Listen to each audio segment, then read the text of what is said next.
Hello, welcome to Signal the Noise. How you doing, Andrew? I'm doing very well, Brian. How are you on this beautiful Wednesday? Beautiful Wednesday. My name is Brian Lamar, Andrew DeSillis, co-host of Signal the Noise. Have you listened to any of our podcasts? This is our third one on this platform. Have you listened to it? I have to admit, I've not listened to any of our own episodes yet. One of my favorite fun facts about you is that you never listen to any of the episodes. I never have once, other than when I was forced to. I was tied in the office and forced to listen to it. But I wonder how it sounds with the new music. I spent a lot of money on the music, the intro of the show, on Fiverr. Got custom music. I wonder how our intro sounds. I might have to actually listen to that. And we need to have John Trell on the show at some point. That would Producer John be Trell. fantastic. Yeah, Yeah, producer John Trell knows a lot about podcasts, and I'd love to dive into some side topics. I'd like to talk about sales and business development. yeah. John Trell talk about podcasts. It'll be fun coming up. This is kind of our podcast. For some reason, we've been allowed to determine what content is on here, and so Yeah.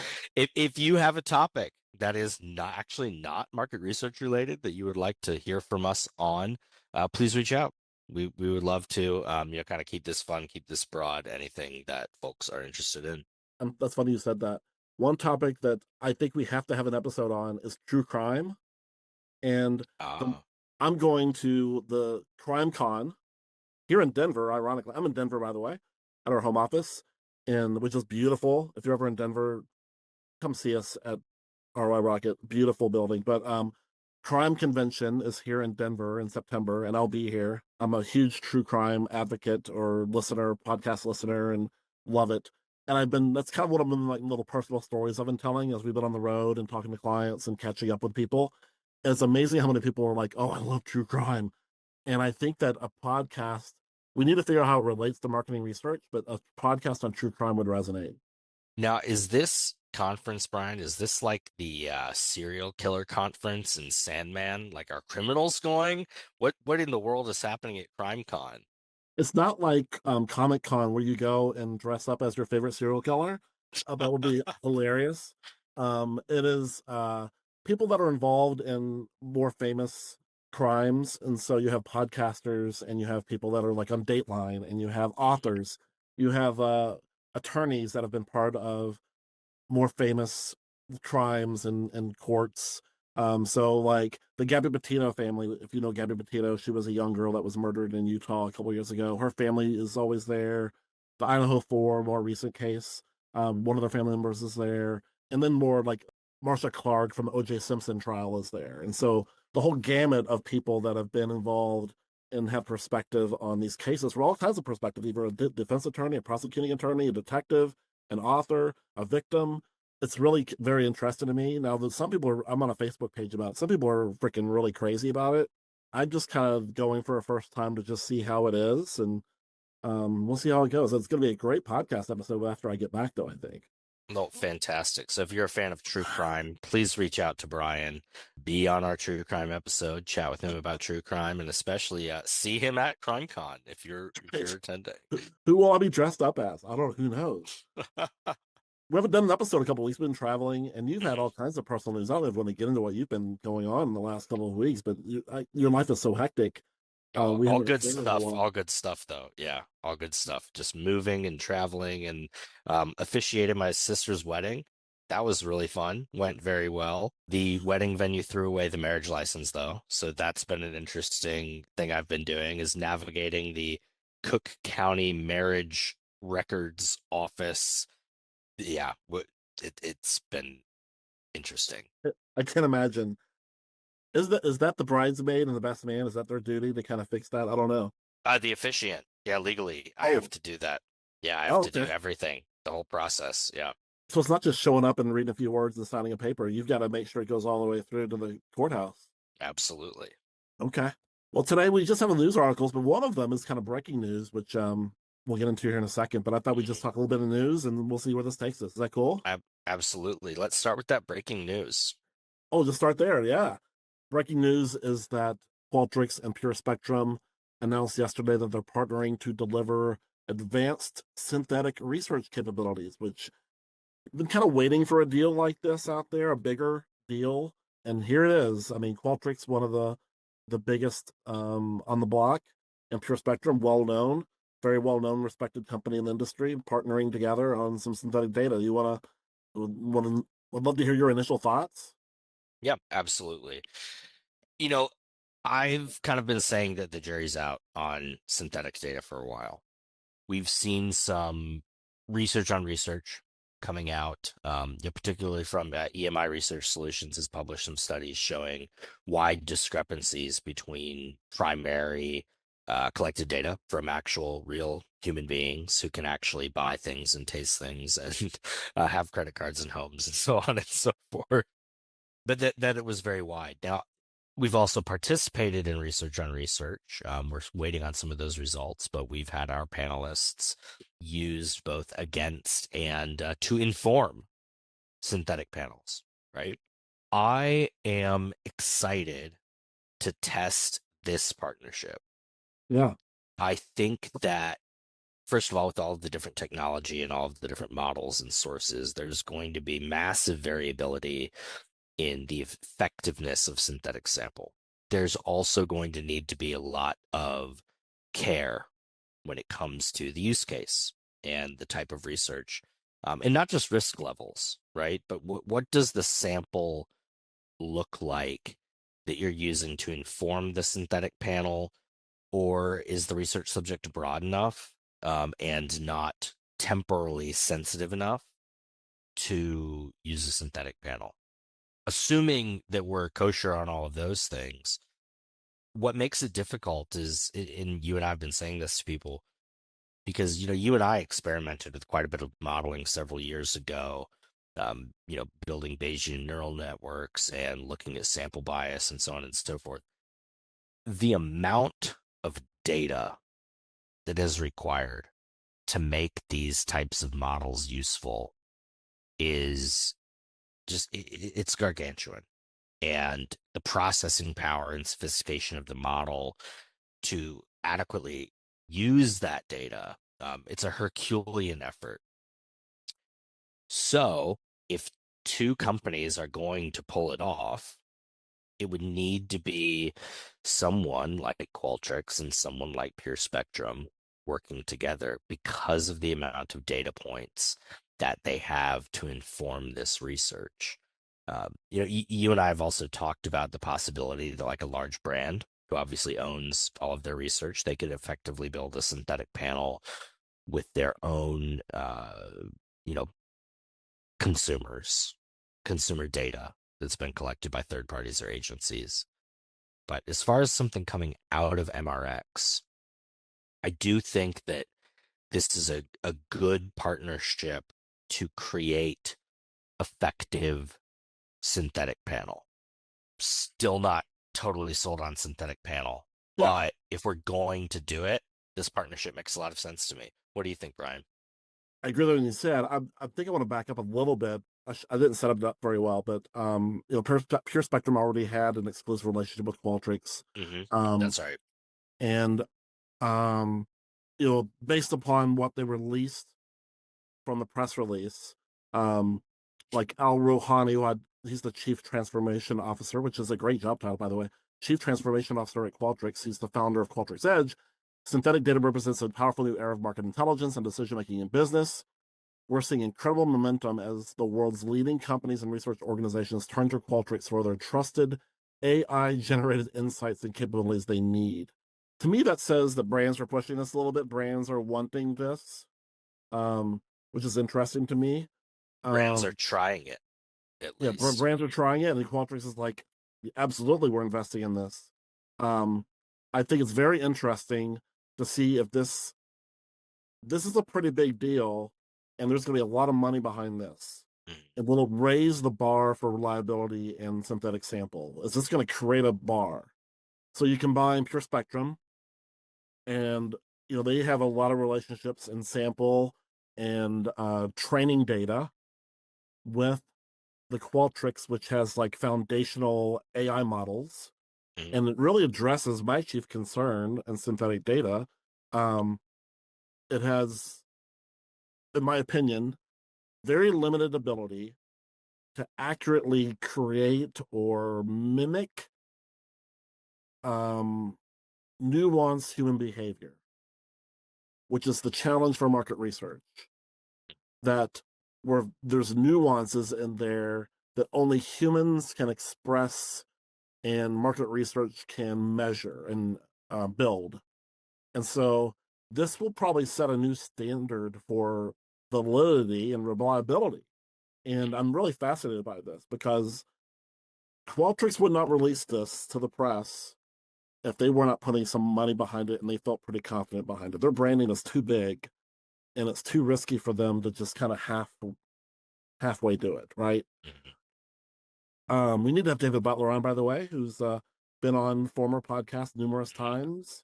He's in the press release. That's how I found out the news was from him, and love to hear his 2 cents on it because what an amazing opportunity for them also to be kind of the Right. first big deal in the marketplace when everybody's kind of talking about it in corners, and everybody's kind of investing in it, and everybody has an opinion on it. But this is a big deal when you get some pretty big names going at it.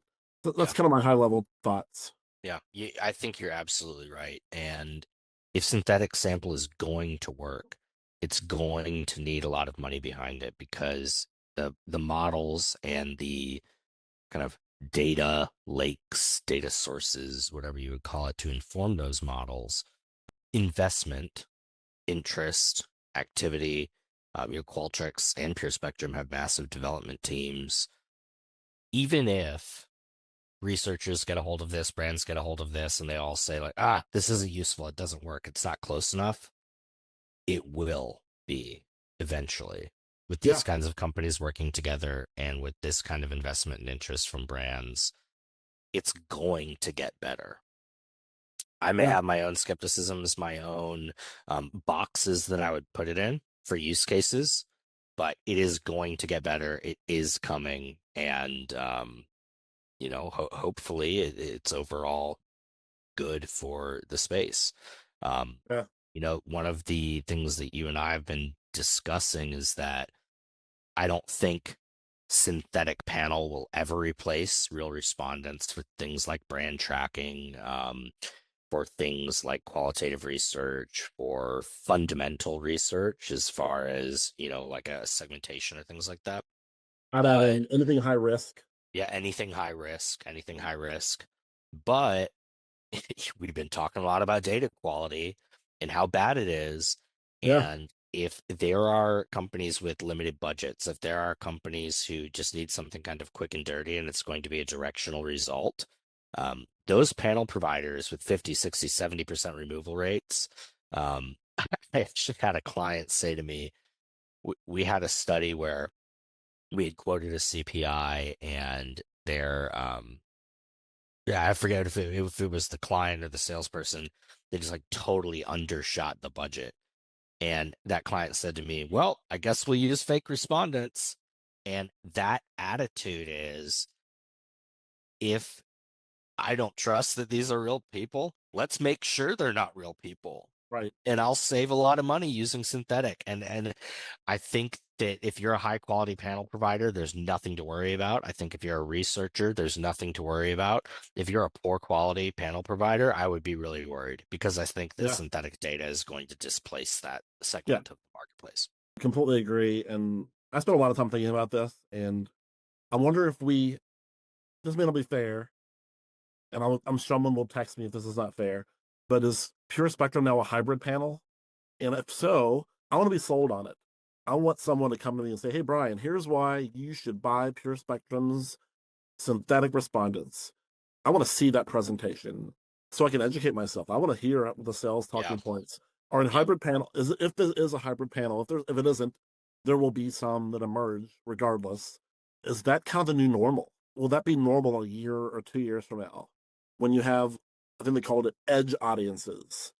It combines synthetic data and more traditional respondents, and it reflects and recognizes that each has its own strengths, each has its own weaknesses, and when you put a hybrid there, you provide the quality and the speed and scale to get the feedback you need that's formerly was only real humans could provide.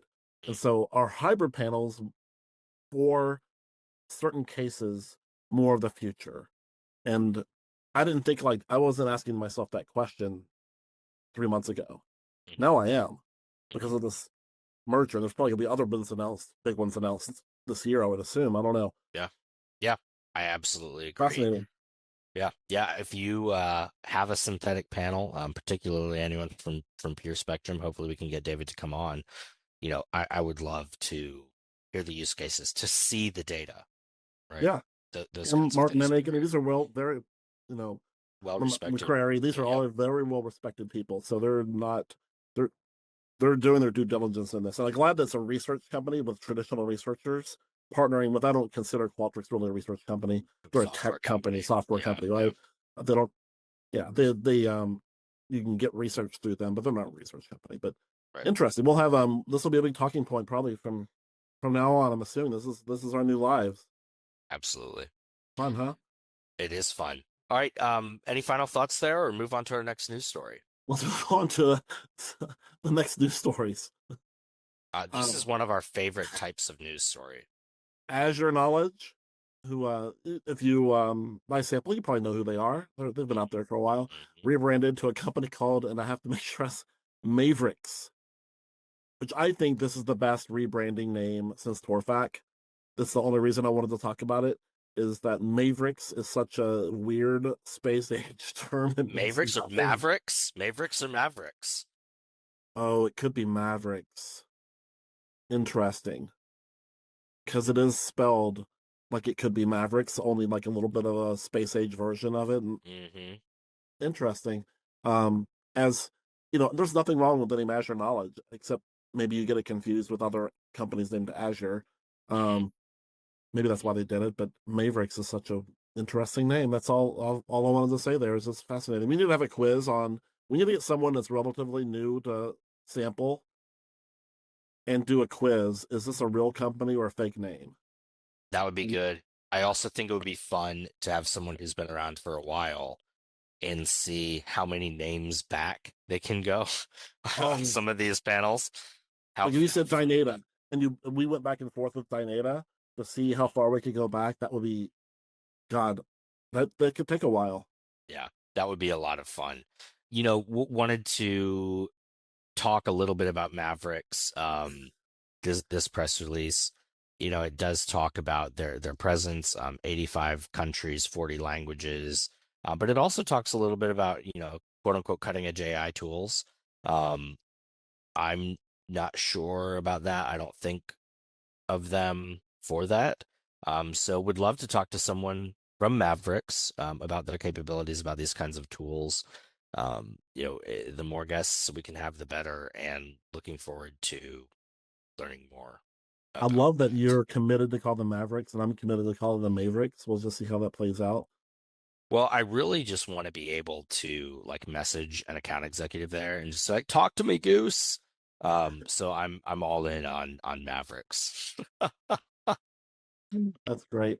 Last story of the day, and this is one that's you're probably wondering why I put this in here, but um, the reporting threshold for marketing research incentives and other kind of gig work, not this is just not incentives, but is rising from $600 to $2,000. And it's interesting to me because my ex-wife, we used to do gig work. And once you reach that $600 threshold, you got to report it to, you got to report it as income and you got to pay taxes on it. And so a lot of gig work people try to get as close to that $600 as possible without going over it. And so I have to pay taxes on it. To me, this is a win for the gig workers going from $600 to $2,000. And, kudos to Howard Feinberg. This was buried in 4,000 other articles that he's written and summaries he's written over the past couple months. But I thought this was really interesting. It helps respondents, especially those that maybe do qualitative research, once every Right. few months, get $100 here, a couple $100 here. Well, you have to pay taxes on it once you get 600, not anymore. So let's hopefully it helps the industry. Yeah. So in some ways, I do think that it will, as far as those folks who are participating in qualitative research, like you said, particularly physicians, B2B Yeah. respondents, some of those folks are able to receive $150 incentives.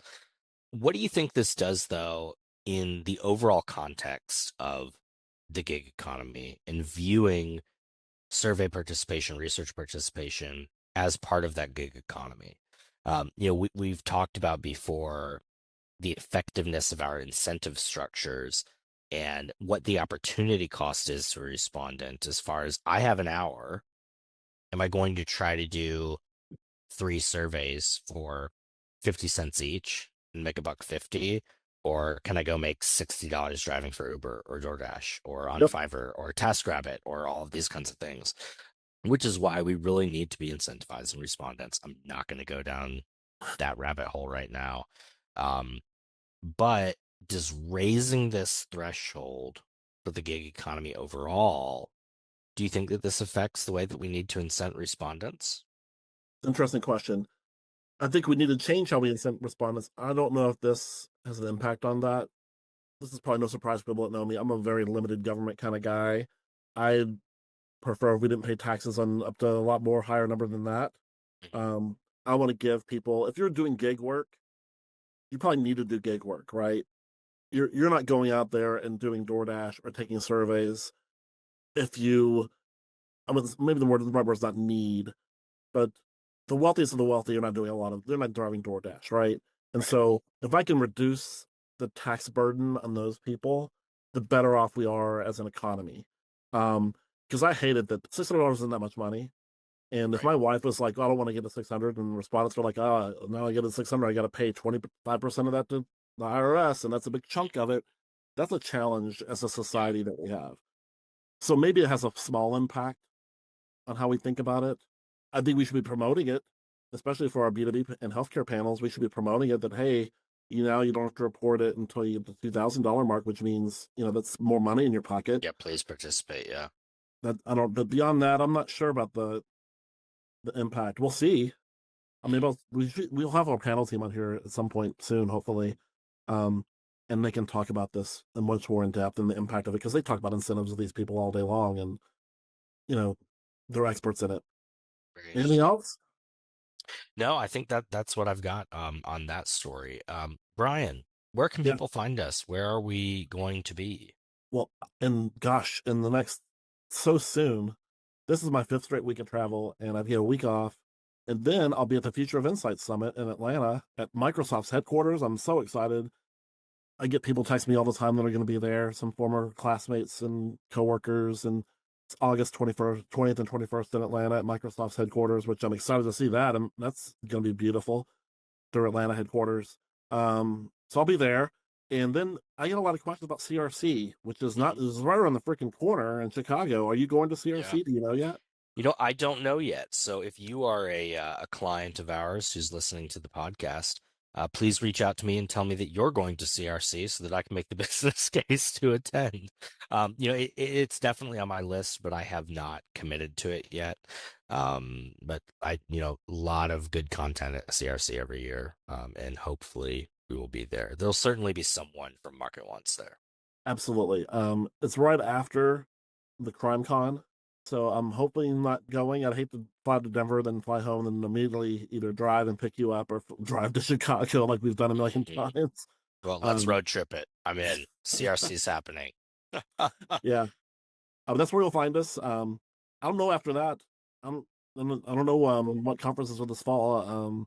TMRE, and then you have the more regional conferences like the North Central Chapter Yeah, Conference is later this year in Chicago. I don't know if I'll be there yet either. But yeah, we'll be out and about. You'll see us. wonderful. I've got a rants today, which is a good thing. Yeah, no rants for me either. And I think, Yeah, we spent enough time on our other topics that we can spare our listeners the extra time and look forward to seeing them, listening with them next episode. yeah. Thanks for listening. Appreciate it. If you want to be a guest, you have thoughts on synthetic data and the impact of it. Hopefully everybody has thoughts on that, and we'll make sure we have David Butler or someone from the Pure Spectrum and Mhm. Qualtrics team on the podcast to talk more about it. Thanks for listening, everybody.